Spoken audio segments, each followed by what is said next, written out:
Doctor Madhumita শইকীয়াৰ বনৌষধি দ্ৰব্য আৰু গ্ৰন্থ উন্মোচনী অনুষ্ঠান গুৱাহাটীৰ লালমাটিত অৱস্থিত ভাৰতীয় উদ্যোগিতা প্ৰতিষ্ঠান প্ৰেক্ষাগৃহত আজি আয়োজিত হেকাথন 3.0 মহিলাৰ অন্তৰ্গত এক বিশেষ অনুষ্ঠানত দেখা গ'ল উদ্ভাৱন মহিলা উদ্যোগিতা সুস্থতা আৰু থলুৱা জ্ঞানৰ এক অনন্য সমাহাৰ। এই অনুষ্ঠান আয়োজন কৰে signature training centre and Ayurveda ইনষ্টিটিউটে, যাৰ নেতৃত্বত আছে হেকাথন 3.0 মহিলাৰ ইনকিউবেটি ডাক্তৰ মধুমিতা শইকীয়া। অনুষ্ঠানত ডাক্তৰ মধুমিতা শইকীয়াৰ গৱেষণা আৰু উন্নয়নৰ ফলস্বৰূপে প্ৰস্তুত কৰা এক অভিনৱ ঔষধি সামগ্ৰীৰ আনুষ্ঠানিক উন্মোচন কৰা হয়। এই ঔষধি সংমিশ্ৰিত অসমত স্বাভাৱিকভাৱে হোৱা 20বিধ ঔষধি উদ্ভিদ ব্যৱহাৰ কৰা হৈছে, যিবোৰ স্বাস্থ্যকৰ চুলি বৃদ্ধিৰ লগতে মূৰৰ ছালৰ সুস্থতা ৰক্ষাত সহায়ক। সামগ্ৰীটোৱে IIT গুৱাহাটীৰ AIG বায়োটেক পাৰ্কত ছালৰ ৰোগ বিশেষজ্ঞৰ তত্ত্বাৱধানত প্ৰয়োজনীয় পৰীক্ষা সম্পন্ন কৰিছে আৰু GMP, ISO আৰু UK 21 আদিৰ প্ৰয়োজনীয় স্বীকৃতি লাভ কৰিছে।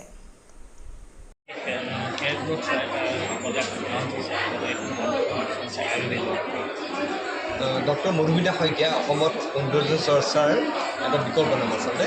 আমি সৌন্দৰ্য চৰ্চা বুলি পেলাই মধুমিতা শইকীয়াক জানো। আজি 3 দশকৰ অধিক কাল ধৰি তেওঁ অসমত এই বিষয়ে চৰ্চা কৰি আহিছে। তেওঁ এই বিষয়ে তেওঁ ডক্টৰ ডিগ্ৰী লাভ কৰা প্ৰথমগৰাকী দেশৰ এতিয়া প্ৰথমগৰাকী সৌন্দৰ্য বিষয়াজ্ঞা। আৰু তেওঁ ইতিমধ্যে সৌন্দৰ্য চৰ্চা লৈ পেলাই তেওঁ কেইবাখন গ্ৰন্থ লিখিছে, প্ৰায় 6-7খন গ্ৰন্থ। এই সম্ভৱ 6 নম্বৰ গ্ৰন্থ তেওঁৰ আয়ুৰ্বেদ। আমি যেতিয়া চাওঁ আমাৰ অসমীয়া যিটো কালচাৰ আছে, ট্ৰেডিশ্যন আছে, তেনেকৈ বিহুৱে হওক বা আমাৰ বিয়া বাৰুৱে হওক, আমি চাব গ'লে কেতিয়াও আমি বিউটি পাৰ্লাৰ যাবই নালাগে আচলতে নিয়মমতে। তথাপিতো আমি বিউটি পাৰ্লাৰ যাওঁ, কিন্তু বিউটি পাৰ্লাৰৰ যিখিনি আমি কৰোঁ সেইখিনি চাব গ'লে আমি চব কৰোঁৱেই, ঘৰতে কৰোঁ। কিন্তু সেই বস্তুটোৱে আমি কিন্তু বাহিৰা বস্তুৰে কৰোঁ। বাহিৰৰ ক্ৰীম যিবিলাক আহে মেক্সিমাম কেমিকেল থাকে, ৰাসায়ন থাকে, যিটো কাৰণে আমাৰ খুব ছালখন প্ৰথম এদিন দুদিন ভাল থাকে, তাৰপিছত আকৌ বেয়া হ'বলৈ ধৰে। চুলিও তেনেকুৱাকৈ এদিন দুদিন ভাল হৈ আকৌ বেয়া হয়। কিন্তু মানুহে যাতে এই বস্তুটো বুজি পায়, সেইকাৰণে মই মানুহক এই কিতাপখনৰ যোগেৰে ঘৰতে কেনেকৈ নিজে বনাই ল'ব পাৰে সেইটো মই দিছোঁ।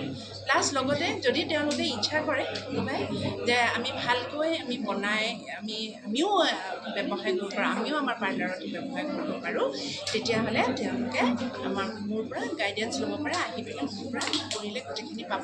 আৰু লগতে মই যিখিনি আজি থেৰাপিৰ যি প্ৰডাক্টছ আজি উন্মোচন কৰিছোঁ, সেই প্ৰডাক্টছটো সম্পূৰ্ণৰূপে MSME গ্ৰাণ্ট হয় আৰু IIE আমাৰ হোষ্ট ইনষ্টিটিউট হয়। তেওঁলোকৰ নিৰ্দেশনা আৰু তেওঁলোকৰ পৰিচালনাত এই গোটেই ৰিচাৰ্চটো কৰিছোঁ আৰু এই ৰিচাৰ্চটো কৰি মই আগবঢ়াই দিছোঁ মানুহৰ মাজলৈ সম্পূৰ্ণভাৱে বনৌষধিযুক্ত বস্তু, যে চুলি একেবাৰে গজাই দিব পাৰে আৰু বিশেষকৈ বহুত কাৰণত মানুহৰ চুলি কৰিব পাৰে, বেমাৰৰ কাৰণেও, বয়সৰ কাৰণেও বা জেনেটিকৰ কাৰণেও, সকলো ক্ষেত্ৰতে প্ৰমাণ পোৱা গৈছে যে ই খুব ভাল।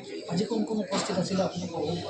আমাৰ প্ৰগ্ৰেমটোত আছিলে ডক্টৰ CP আছগাৰ, তেওঁ কেৰেলাৰ গ্ৰীণ আয়ুৰ্বেদা হস্পিটেলৰ হয়, তেওঁ মোৰ টিচাৰো আছিলে। লগতে আমষ্টাৰডাম নেডাৰলেণ্ডৰ হলেণ্ডৰ পৰা অহা অস্কাৰ মাৰিন চাঞ্জ হয়। তেওঁ হিল ব্ৰেকাৰ নামৰ এটা বিৰাট ডাঙৰ অনুষ্ঠানৰ তেওঁ ফাউণ্ডাৰ হয় আৰু ইয়ে মানুহক ঔষধ নোখোৱাকৈ কেনেকৈ ভালে হৈ থাকিব পাৰে প্ৰিভেণ্টিভ ৱে'বিলাক তেওঁলোকে দেখায় আৰু আজিও দেখাব তেওঁলোকে। ইয়াৰ উপৰিও আমাৰ লগত আছে MSMEৰ সিদ্ধাৰ্থ বৰুৱা ছাৰ, তাৰপিছত IIEৰ মানুহখিনি, গোটেইখিনি অফিচাৰখিনি, আৰু লগতে আছে আমাৰ সুপৰ্ণা বৰুৱা মেম, মাইনী মহন্ত বাইদেউ, নন্দিনীৰ চিফ এডিটৰ, সঞ্জীৱ ফুকন ডাঙৰীয়া চিফ এডিটৰ দৈনিক জনভূমি, আৰু প্ৰণয় বৰদলৈ, তেখেত হৈছে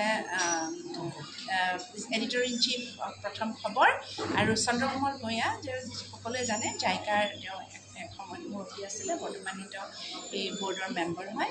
গতিকে তেওঁলোকে আহিলে আৰু লগতে আমাৰ আৰু কেইবাগৰাকীও আছে, যেনেকৈ কল্যাণী উমৰাণী, তেওঁ মহাৰাষ্ট্ৰৰ পৰা আহিছে আৰু তেওঁ এগৰাকী কোৰিয়ান এক্সপাৰ্ট, থেৰাপি এক্সপাৰ্ট হয়। তেওঁলোকে আজি লঞ্চ হৈছে আৰু এটা মহত্বটো এইখিনিতে আছে যে এইটো হেকাথন বুলি কোৱা হয়।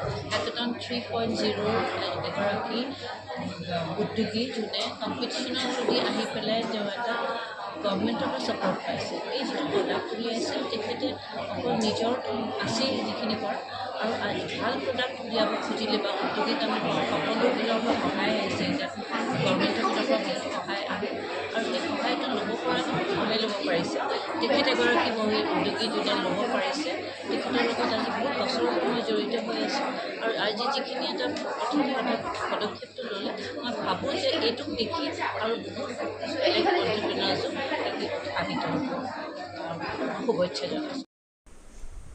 দীপেন বাইনৰ ৰিপৰ্ট, অমৃত নিউজ 24/7।